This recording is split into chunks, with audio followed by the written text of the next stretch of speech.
രാധികെ, ആ ചേച്ചി, എന്താ ഇപ്പൊ ഈ നേരത്ത്? എന്തെങ്കിലും പ്രശ്നമുണ്ടോ? അമ്മയെ കുറിച്ച് എന്തെല്ലാം അറിഞ്ഞോ? അമ്മയ്ക്ക് എന്താ സംഭവിച്ച പോലെ ഒരു തോന്നല്.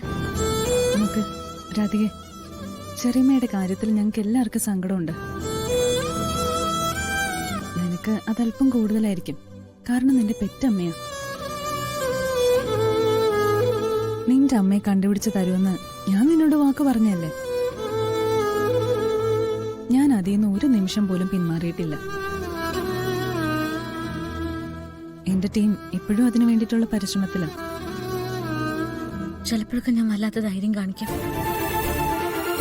ഒന്നും നടന്നിട്ടില്ലാത്ത പോലെ മറ്റുള്ളവരുടെ മുൻപിൽ പെരുമാറും.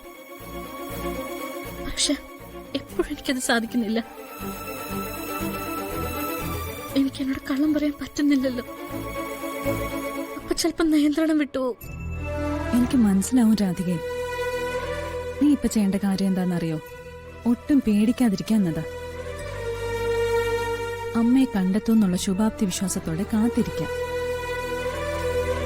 ഇടയ്ക്ക് ഇതുപോലെ വിളിക്കും കേട്ടോ, വേറൊന്നിനുമല്ല. ഇതുപോലൊരു ധൈര്യം തന്നാ മതി.